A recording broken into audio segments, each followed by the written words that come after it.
السلام علیکم ورحمۃ اللہ وبرکاتہ۔ مولانا مفتی شفیع نقشبندی صاحب سے ایک سوال ہے، کیا بے عمل اور بد عمل والوں کو اہل سنت الجماعت کہہ سکتے ہیں؟ سماعت فرمائیے۔ السلام علیکم ورحمۃ اللہ وبرکاتہ۔ وعلیکم السلام ورحمۃ اللہ وبرکاتہ۔ یہ ناچیز حقیر و فقیر عبدالضعیف محمد شفیع نقشبندی القادری، کامل حدیث جامعہ نظامیہ و خلیفہ جمیع سلاسل متوطن شہر ہاسپل ضلع بلاری کرناٹک۔ الحمدللہ رب العالمین علی سید الانبیاء والمرسلین وعلی آلہ واصحابہ وذریاتہ واہل بیت اجمعین برحمتک یا ارحم الراحمین والحمدللہ رب العالمین۔ جیسا کہ آپ کے سامنے یہ سوال کیا گیا، کیا بے عمل اور بد اعمال والوں کو اہل سنت والجماعت کہا جا سکتا ہے یا نہیں؟ یہ سوال ہے۔ ماشاءاللہ کافی اچھا بہترین انہوں نے سوال کیا، قابل غور و فکر سوال ہے۔ آئیے عزیزان گرامی، جیسا کہ سوال سے ظاہر ہو رہا ہے، بے عمل اور بد اعمال، اس سوال پر اگر غور کیا جائے تو چند باتیں ظاہر ہوتی ہے۔ کیا اللہ تبارک و تعالیٰ کو بے عمل پسند ہے؟ کیا بد عمل اللہ تعالیٰ کو پسند ہے؟ بد عمل سے مراد گندے کام، برے عمل کرنے والے کو بد اعمال کہتے ہیں۔ تو کیا یہ برے عمل کرنے والے اللہ اس کے رسول کے نزدیک کیا یہ پسندیدہ اور یہ محبوب ہے؟ کیا اللہ تعالیٰ ان کو بے عمل لوگوں کو پسند فرماتا ہے؟ بد اعمال کرنے والوں کو اللہ پسند فرماتا ہے؟ جب پسند نہیں فرماتا تو ایسوں کے لیے اہل سنت والجماعت کہنا بھی بہت بڑی غلطی ہے۔ کیوں؟ عمل بد ہے، برا عمل ہے، اور اس کو نام تم اہل سنت کہہ رہے ہیں۔ اہل سنت سے مراد اللہ کے نبی صلی اللہ علیہ وسلم کی سنتوں پر جو عمل کرتا ہے اس کو اہل سنت کہتے ہیں۔ والجماعت صحابہ کرام کی جو جماعت تھی، تو صحابہ کرام نے جو عمل کیا وہ عمل کرنے والے کو والجماعت کہتے ہیں۔ تو بد اعمال اور بے عملی کیا یہ سرکار کی سنتوں میں شامل ہے؟ کیا صحابہ کی سنتوں میں شامل ہے؟ نعوذ باللہ من ذلک، استغفر اللہ۔ لہذا 100 بار استغفار پڑھیے، 100 بار لا حول ولا قوت الا باللہ پڑھیے اور توبہ کیجیے۔ کبھی بے عمل اور بد اعمال والوں کو اہل سنت نہیں کہا جا سکتا۔ صرف اہل سنت نبی کی سنت کو دل و جان سے مان کر سنتوں پہ عمل کرتے ہیں تو ان کو اہل سنت کہتے ہیں۔ اب والجماعت سے کیا مراد ہے؟ والجماعت سے مراد آج کی جتنی جماعتیں ہیں وہ جماعتیں مراد نہیں ہے۔ تبلیغی جماعت ہے، اہل حدیث کی جماعت ہے، اسلامی جماعت ہے، سنی جماعت ہے، یہ قادری جماعت ہے، نقشبندی، چشتی، سہروردی، یہ بھی ایک جماعت ہے، رضوی، اشرفی، یہ تمام جماعت ہے۔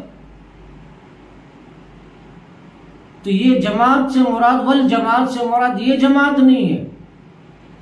قیامت تک جتنے جماعتیں نکلتے رہیں گے وہ جماعت مراد نہیں، بلکہ خالص اصحاب رسول اللہ صلی اللہ علیہ وسلم کی جماعت مراد ہے، صحابہ اور اہل بیت اطہار کی جماعت مراد ہے۔ اب رہی بات سنت کسے کہتے ہیں وہ سمجھنے کی ضرورت ہے. جو سنت کو لفظ سنت کو سمجھا تو پھر اہل سنت کون ہے خود بخود سمجھ میں آ جائے گا. سنت کہتے ہیں کسی کے بتائے ہوئے طریقے کو، کسی کے بتائے ہوئے راستے کو یا کسی کے عمل کو بھی سنت کہا جاتا ہے. اب رہی بات عرف عام میں، سنت سے مراد سنت رسول ہے، یعنی اللہ کے رسول صلی اللہ علیہ وسلم نے جو طریقہ ہمیں اسلام کا بتایا ہے اور جو راستہ اسلام کا آپ نے بتایا ہے، اس طریقے اور راستے کو سنت کہتے ہیں. اور اللہ کے نبی صلی اللہ علیہ وسلم جو عمل کیے ہیں تو رسول کے عمل کو بھی نبی کی سنت کہا جاتا ہے. اور بدعمال استغفر اللہ یہ نبی کی سنتوں سے خارج ہے. بے عملی پن یہ نبی کی سنتوں سے خارج ہے. تو وہ استغفار کرنے کی ضرورت ہے. اب رہی بات جنت میں اہل سنت والجماعت ہی جا سکتے ہیں. جو اہل سنت والجماعت نہیں ہے وہ جنت میں کبھی جا نہیں سکتے. اس لیے کہ اللہ رب العزت نے جو سلامتی کا راستہ ہے، جو راستہ جنت میں لے جانے والا ہے، جو عمل جنت کی طرف لے جانے والا ہے، وہ سارے اعمال، وہ سارے راستے اللہ تبارک و تعالیٰ نے ہم اور آپ کے آقا حضور محمد مصطفیٰ صلی اللہ علیہ وسلم کو تمام راستہ بتا دیا ہے، تمام اعمال بتا دیا ہے. لہذا جو اللہ کے نبی صلی اللہ علیہ وسلم کے بتائے ہوئے عمل پر، عمل رسول پہ جو عمل کرتا ہے اس کو سنت رسول کہتے ہیں. اور اسی سنت رسول پر عمل کرنے والے کو اہل سنت کہتے ہیں. اور صحابہ جو عمل کیے ہیں وہ صحابہ کے عمل کرنے والے کو والجماعت کہتے ہیں. آئیے عزیزان گرامی، ایک قابل غور بات یہ ہے جو نبی کی سنتیں نہیں ہیں، غور سے سننے کی ضرورت ہے اور سمجھنے کی ضرورت ہے. جو نبی کی سنتیں نہیں ہیں اس پر عمل کرنے والے کو اہل سنت نہیں کہا جا سکتا.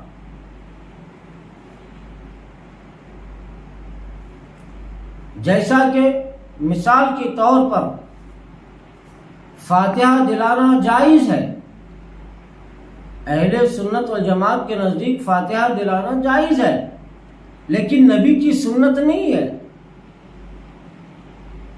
جس طریقے سے ہم محفل میلاد مناتے ہیں اس طریقے سے محفل میلاد منانا یہ نبی کی سنت نہیں ہے. یہ جائز ہے، کر سکتے مگر سنت نہیں کہا جا سکتا، کیونکہ نبی کی سنت میلاد منانے کا سنت ایک ہی طریقہ ہے. ہر پیر کے دن سرکار کی میلاد کی خوشی میں روزہ رکھنا یہ نبی کی سنت ہے. مگر جس طریقے سے ہم میلاد منا رہے ہیں وہ نبی کی سنت نہیں ہے اور نہ صحابہ کی سنت ہے. بس نبی کی سنت یہی ہے کہ ہر پیر روزہ رکھنا. صحابہ نے پوچھا یا رسول اللہ صلی اللہ علیہ وسلم آپ ہر پیر کیوں روزہ رکھتے ہیں؟ تو سرکار نے فرمایا انا ولدت فی یوم الاثنین، کہ اللہ نے مجھے پیر کے دن میلاد فرمایا ہے، یعنی مجھے پیر کے دن پیدا کیا ہے. میلاد کہتے ہیں پیدا ہونے کو. تو سرکار نے فرمایا کہ میری میلاد پیر کے دن ہوئی، لہٰذا میں اللہ کا شکر ادا کرنے کے لیے میں روزہ رکھتا ہوں. تو معلوم یہ ہوا کہ نبی کی میلاد منانے کا طریقہ وہ روزہ ہے. ہر پیر کو جو روزہ رکھ لے تو حقیقی طور پر نبی کی سنت ادا کر دیا. سبحان. نبی کی میلاد کا ایک سنت طریقے پہ عمل کیا اس نے. اسی طرح اگرچہ کہ کھڑے ہو کر صلاۃ و سلام پڑھنا یہ جائز ہے مگر سنت نہیں ہے. کبھی صحابہ اکرام سرکار کی موجودگی میں نماز پڑھتے تھے، سرکار کے پیچھے نماز پڑھتے تھے. کبھی فجر کی نماز کے بعد آپ نے کبھی صلاۃ و سلام کھڑے ہو کر نہیں پڑھا. تو ہم علماء اہل سنت والجماعت کا فتویٰ یہی ہے کہ کھڑے ہو کر سلام پڑھنا جائز ہے، پڑھ سکتے ہیں، مگر نبی کی سنت نہیں ہے اور نہ صحابہ کی سنت ہے. تو لہذا اہل سنت اسی کو کہتے ہیں جو خالی صرف جو نبی کی سنت پہ عمل کرے اسی کو اہل سنت کہتے ہیں. اسی طرح ہم عصر کی نماز کے بعد ہمارے ہندوستان میں الفاتحہ کہنے کا رواج مشہور ہے، اور فجر کی نماز کے بعد بھی الفاتحہ پڑھنے کے ایک رواج ہے. تو یہ فاتحہ فجر میں اور عصر میں یا جب کبھی بھی اگر فاتحہ دلانا چاہے تو ہم فاتحہ دلا سکتے ہیں، جائز ہے، مگر یہ نبی کی سنت نہیں، مگر یہ صحابہ کی سنت نہیں. ہر جائز نبی کی سنت نہیں ہو سکتی. ہاں، ہر سنت جائز ہو سکتی ہے، مگر ہر جائز والا عمل نبی کی سنت ہونا کوئی ضروری نہیں ہے. ایسی کتنے ہزاروں لاکھوں مسائل ہیں جو جائز ہے مگر نبی کی سنت نہیں ہے. تو آئیے عزیزان گرامی، اب رہی بات عمل میں بھی نبی کی سنت کے مطابق ہونی چاہیے اہل سنت بننے کے لیے، اور عقیدے میں بھی نبی کی سنت کے مطابق ہونا چاہیے. اگر کوئی انسان من گھڑت عقیدہ رکھ رہا ہے اور من گھڑت سوچ رکھ رہا ہے اور من گھڑت سوچ اور من گھڑت عقیدہ رکھ کے کہہ رہا ہے کہ ہم اہل سنت ہیں، کہ کبھی اہل سنت ہو ہی نہیں سکتے. جو اللہ کے نبی صلی اللہ علیہ وسلم کے جو عقائد تھے اسی عقائد پر قائم رہنا یہ اہل سنت ہے. جن عقیدے میں نبی کی سنت ثابت نہ ہو، جو عقیدہ نبی کی سنت طریقے کے مطابق نہ ہو، تو وہ عقیدہ بھی اہل سنت کا ہو ہی نہیں سکتا. جو اللہ کے نبی صلی اللہ علیہ وسلم نے جس طریقے سے عقیدہ رکھنے کا حکم فرمایا ہے، بالکل عین آپ کے حکم کے مطابق جو عقیدہ رکھے اسی کو اہل سنت کہا جا سکتا ہے. تو عمل میں بھی سنت کے مطابق ہونی چاہیے اور عقیدے میں بھی نبی کی سنت کے مطابق ہونا چاہیے. اگر کوئی دعویٰ کرے کہ یہ اہل سنت والجماعت کا عقیدہ ہے تو اس سے پوچھا جائے گا کیا یہ عقیدہ نبی کی سنت سے ثابت ہے یا نہیں؟ کیا یہ عقیدے پر صحابہ کا اجماع تھا یا نہیں تھا؟ اگر کسی صحابہ کا اجماع ہے کسی عقیدے پر تو اس کو پھر اہل سنت والجماعت کہا جا سکتا ہے. لیکن جس عقیدے میں کوئی نبی کی سنت کی خوشبو نہیں ہے تو وہ عقیدہ بھی اہل سنت کا ہو نہیں سکتا. یہ ہمارا عقیدہ ہو سکتا ہے، نبی کا عقیدہ نہیں ہو سکتا. جو نبی کا عقیدہ تھا وہ عقیدے پر عقیدہ رکھنا یہ حقیقت میں یہ نبی کے سنت پر عمل کرنے کے برابر ہے. آئیے عزیزان گرامی، ایک آخری بات میں عرض کر کے اپنی بات کو میں ختم کر دینا چاہتا ہوں. جو بات اللہ تبارک و تعالیٰ قرآن پاک میں ارشاد فرمایا یا حدیث رسول میں جو اللہ کے نبی صلی اللہ علیہ وسلم نے ارشاد فرمائے یا جو عمل کر کے دکھائے، بس قرآن پر عمل کرنا، نبی کی سنتوں پر عمل کر لے تو بس اسی کو ہی اہل سنت والجماعت کہا جا سکتا ہے. جس کی تعلیم، جس کا عمل، جس کا عقیدہ قرآن اور حدیث سے ہٹ کر ہو تو اس کو پھر اہل سنت والجماعت نہیں کہا جا سکتا. اس بات کو اچھی طرح سے غور سے سمجھنے کی کوشش کریں ہماری اس بات کو. اور میرا یہ دعویٰ ہے کہ اہل سنت والجماعت ہی جنتی ہیں، ان کے علاوہ کوئی جنتی نہیں ہو سکتا. اب میں آپ کو بتا دیا کہ اہل سنت کسے کہتے ہیں، کہ عین قرآن اور حدیث کے مطابق ہو، بس وہی اہل سنت ہے. عین نبی کی سنت کے مطابق جو زندگی گزرے، بس وہی اہل سنت ہے. قرآن پاک میں اللہ نے کیا فرمایا ہے، اس فرمان پہ اگر کوئی عمل کرتا ہے تو وہی پکا اہل سنت والجماعت. اور اسی اہل سنت والجماعت کو سنی کہتے ہیں، اور یہی سنی جنت میں انشاءاللہ اللہ کے فضل و کرم سے داخل ہوگا. جیسا کہ صحیح بخاری شریف کی حدیث پاک ہے، اللہ کے نبی صلی اللہ علیہ وسلم نے ارشاد فرمایا، پچھلے نبی کے قوم میں 73 فرقے تھے، مگر ان میں سے 72 فرقہ جہنم میں جائے گا اور 1 فرقہ جنت میں جائے گا. صحابہ نے پوچھا، یا رسول اللہ صلی اللہ علیہ وسلم وہ کون سا فرقہ جنت میں جائے گا؟ تو اللہ کے نبی صلی اللہ علیہ وسلم نے فرمایا، ما انا علیہ و اصحابی. ما انا علیہ، علیہ کو خوب سمجھنے کی ضرورت ہے. میں جس راستے پر قائم ہوں، سرکار فرماتے ہیں میں جس راستے پر عمل کیا ہوں، میں جس راستے پر چلا ہوں، میں جس راستے کو اپنایا ہوں، جو لوگ میرے بتائے ہوئے راستے پر عمل کرتے ہیں بس وہی نجات پائے گا، دوزخ سے نجات پائے گا، اور جو نجات پائے گا دوزخ سے بس وہی جنت میں داخلہ ہوگا. بس وہی کی فرقہ ہے. وہ اصحابی، اور میں اور میرے صحابہ، میں اور میرے صحابہ جس راستے پر چلے ہیں، جس راستے پر عمل کیے ہیں، اسی راستے پر عمل کرنے والا ہی نجات پائے گا اور جنت میں جائے گا. تو اب دیکھنا چاہیے کہ عقیدہ ہو یا عمل ہو، کیا سرکار کے عین سنت کے مطابق ہے یا نہیں. اگر ہے تو پھر وہ ہمارا عقیدہ، وہ عمل جنت میں لے جائے گا. اگر جو عقیدہ اور جو عمل نبی کی سنت کے خلاف ہو تو وہ جنت میں نہیں لے جا سکتا بلکہ جہنم کی طرف لے جائے گا. آئیے عزیزان گرامی، آج کے دور میں بدعتوں کا بازار گرم ہے. اگرچہ کہ بدعت 2 قسم کی ہے، ایک بدعت حسنہ ہے، ایک بدعت سیئہ ہے، مگر بدعت تو ہے. کیا وہ بدعت حسنہ ہونے کی وجہ سے کہ بدعت سے خارج ہے کیا؟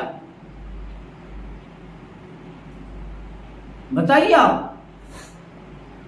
اور کبھی ہمارے علماء اہل سنت والجماعت نے کبھی بدعت کو کبھی سنت نہیں کہا اور کبھی سنت کو بدعت نہیں کہا. تو اگرچہ کہ بدعت حسنہ ہی کیوں نہ ہو، وہ سنت نہیں ہو سکتا، اور جو سنت ہو وہ بدعت نہیں ہو سکتا چاہے وہ حسنہ ہو. اور جو بدعت حسنہ ہے وہ بدعت ہے مگر سنت نہیں ہو سکتی. کبھی سنت کو بدعت نام نہیں دیا جا سکتا اور بدعت کو سنت نام نہیں دیا جا سکتا. جو بدعت حسنہ پہ عمل کرتے ہیں تو جائز ہے، جو بدعت حسنہ پر عمل کرتے ہیں وہ جائز ہے، مگر اس کو اہل سنت نہیں کہا جائے گا بلکہ اہل بدعت حسنہ کہا جائے گا، اہل بدعت کہا جائے گا، اہل بدعت حسنہ کہا جائے گا. اگر بدعت سیئہ کرتا ہے تو وہ اہل بدعت سیئہ کہا جائے گا مگر اہل سنت والجماعت نہیں کہا جائے گا. آئیے عزیزان گرامی، اس بات کو خوب اچھی طرح سے سمجھیں اور دوسروں تک اس بات کو پہنچائیں. اور آپ ہمارے اس چینل، یوٹیوب چینل انوار الاسلام چینل میں آپ آئے ہیں، میں آپ کا شکریہ ادا کرتا ہوں. اور اس ویڈیو کو واٹس ایپ، فیس بک، انسٹاگرام میں خوب آپ پھیلائیے اور ہمارے سبسکرائب کیجئے اور گھنٹی کا بٹن دبائیے تاکہ آپ کو نئے نئے ویڈیو آپ تک پہنچ سکے. وصلی اللہ تعالی علی خیر خلق محمد وآلہ وصحبہ وسلم وبارک علیہ.